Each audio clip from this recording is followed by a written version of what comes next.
আজকের রাতেই তুই বাড়ি ছেড়ে পালিয়ে যা। কি বলছিস তুই? সাকিবের সাথে কোনো স্মৃতি আছে? যে হ্যাঁ, আপনাকে শাকিব এক্সপেরিয়েন্স ভাইয়ের করে সাথে আমি ভাইজান এলোরে হ্যাঁ, সিনেমাতে কাজ করেছি। আমার পুরো সিনেমার তো প্রায় 18-20 দিন 25 দিনের মতো আমরা একসাথে কাজ করেছি। অনেক স্মৃতি আছে। আপু অনেকেই বলে যে শাকিব খান শুটিং স্পটে যে চুপচাপ থাকে। কতটুকু সত্য? আপনি তো সরাসরি কাজ করেছেন শুটিং করতে যে সত্যি কি শুটিং স্পটে চুপচাপ থাকে উনি? যে আপনার কাছ থেকে জানি সরাসরি আপনি কাজ করেছেন, দেখেছেন সেই জিনিসটা। মানে জানতে পারলে কেউ জানবে না, কেউ কিচ্ছু জানবে না। আমি বলছি তুই পালিয়ে যা। আমি চলে গেলে তোর আর পিপির কি হবে? তুই চলে গেলে আমি চুপচাপ থাকা বা কথা বলার বিষয়টা আমার কাছে মনে হয় যে সে তার যতটুকু যা করার ততটুকু তো ঠিকঠাক মতো করে। এখানে চুপচাপ বা আমার কাছে এরকম কিছু মনে হয়নি। আমার মনে হচ্ছে সে সিরিয়াসলি তার কাজটা করে, সিনিয়রদেরকে সম্মান করে। আর এর চেয়ে বেশি আর কি করার আছে ভালো আছে। এই যে আপনার খেলামরা আসছেন অনেকদিন পর ১ বছর পর দেখা হচ্ছে। অনেক তারকাদের সাথে দেখা হচ্ছে। ১ বছর পরে কিন্তু খেলাটা শুরু হচ্ছে। সেই বিষয়টা কেমনভাবে দেখবেন? কি বলবেন? কেমন লাগছে? এনজয় করছি। এটা আসলে এটা তো প্রতিদিন হওয়ার না। যেহেতু এটা একটা স্পেশাল ইভেন্ট, এটা মাঝে, মাঝে হবে এবং আমরা আসবো, আমরা খেলবো। মজাই লাগছে। আমরা এর আগের বার দেখেছি একটা বিশৃঙ্খলা হয়েছিল। অনেকেই বোলিং, ব্যাটিং নিয়ে একটা প্রবলেম হয়েছিল। এবারও কি এরকম কোনো বিশৃঙ্খলা করার মতো কিরকম মানে ওইটা নিরাপত্তা তো বাহিনী দেখছেন কেমন? ওটা তো আসলে প্ল্যান করে করা ছিল না। ওটা সিচুয়েশনালি হয়ে গেছে। সো এবার হবে কিনা বা এটা তো আসলে প্ল্যান করে মানে কেউ করে না। আশা করছি এরকম কিছু হবে না। কারণ গতবার থেকে নিশ্চয়ই অনেকেই শিক্ষা নিবে যে না তাহলে তো ইভেন্টটাই নষ্ট হয়ে যায়।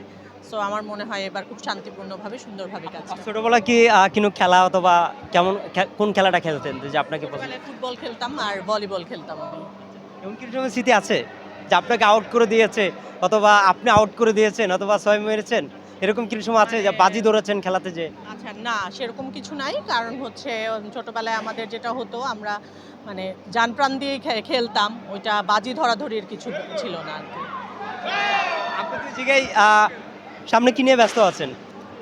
যে কাজটা করি সেটা নিয়েই ব্যস্ত আছি। নাটক, সিনেমা, বিজ্ঞাপন এগুলোর কাজ করছি, ওটিটির কাজ করছি। এগুলো নিয়ে ব্যস্ত আছি। আমরা কিন্তু আপনার অনেক সিনেমা দেখেছি। আপনার চরিত্রে ঢুকে যান। প্রত্যেকটা ক্যারেক্টার যখন অভিনয় করেন, অভিনয় করার পরে দেখি যে প্রত্যেকটা ক্যারেক্টারে অভিনয় যান। হ্যাঁ, এটাই একদম মন এটাই থেকে আমার ঢুকে কাজ যান। আসলে। সেই জিনিসটা যদি আপনার কাছ থেকে জানি কেমন লাগে? ভালো লাগে যখন আপনারা বলেন যে হ্যাঁ, কাজটা আমি মন থেকে করছি। এটা তখন ভালো লাগে আরকি। কারণ নিজে যখন করি তখন মন দিয়েই করার চেষ্টা করি। সো যতটুকু করতে পারি জানি না। লাস্ট আপনার সিনেমা আসছিল মুন্না খানের ডাকওয়ার্ল্ড। ডাকওয়ার্ল্ডের সাথে অভিনয় করেছেন। নতুন একটা হিরোর সাথে কাজ করেছেন। কাজ করতে যে এরকম কোনো এক্সপেরিয়েন্স আছে যে অনেকেই আছে যে নতুন করে শিখায় দেয়। এরকম কোনো সময় এক্সপেরিয়েন্স আছে যে শিখাইছেন, পারছেন অভিনয়, বারবার দেখাই দিয়েছেন। অনেক সিনিয়র যারা অভিনেতা আছে অনেকেই শিখায় দেয়। আপনি এরকম কোনো সময় হয়েছে যে মুন্না পারে না, শিখিয়ে দিয়েছেন। নতুন শুধু মুন্না না, অনেকেরই সাথে তো কাজ করছেন। সেই জিনিসটা আপনার কাছে জানলে কি বলবেন? আসলে আমি কাউকে শিখিয়ে দেই না। কারণ হচ্ছে ওই শেখানোর কাজটা আমি ডিরেক্টরের উপর ছেড়ে দেই। কারণ আমার কাছে মনে হয় যে শেখানোর কাজটা তার, আমার কাজটুকু আমার করতে হবে। আর আমার কো-আর্টিস্টের কাজ সে করবে। সো নতুন পুরাতন আমার কাছে কোনো ব্যাপার না। আপু শুটিং স্পটে যে এমন কোনো ভক্তদের স্মৃতি আছে? যে অনেক ভক্তরা পিছনে দৌড়েছে অথবা কিছু গিফট নিয়ে আসছে। এমন কোনো স্মৃতি আছে? হ্যাঁ, হ্যাঁ, এরকম অনেক স্মৃতি আছে। অনেক সময় ভক্তরা গিফট পাঠায় বা আম আসে কথা বলতে চায়, ছবি তুলতে চায়। আগে ছিল অটোগ্রাফ নিতে চাইতো। এরকম তো হয়েছেই।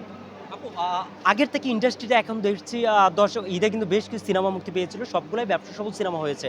দর্শক হলমুখী হচ্ছে। সে আপনি একজন ইন্ডাস্ট্রির মানুষের যদি আপনাকে প্রশ্ন কি বলবেন? বুঝি নাই। আগের থেকে অনেক দর্শকপ্রিয়তা হচ্ছে হলমুখী হচ্ছে মানুষ। দর্শক মুভি দেখছে। সেই জিনিসটা কেমনভাবে দেখবেন? যদি আপনাকে বলি। সেটা অবশ্যই ভালোভাবে দেখব। কারণ হচ্ছে আমরাই তো চাই যে দর্শক দেখুক। সো দর্শকরা দেখছে, কাজ ভালো হচ্ছে, ভালো কাজ দর্শকরা দেখবে। এটাই তো ভালো লাগার ব্যাপার। আরেকটা জিনিস যে আমি দেখি যে আপনার ঈদ ছাড়া কিন্তু সিনেমা মুক্তি হয় না। ঈদ ছাড়া আমরা দেখি যে শুধু ঈদেই আসে। ঈদ ছাড়া কিছু সিনেমা দেখি না আমরা।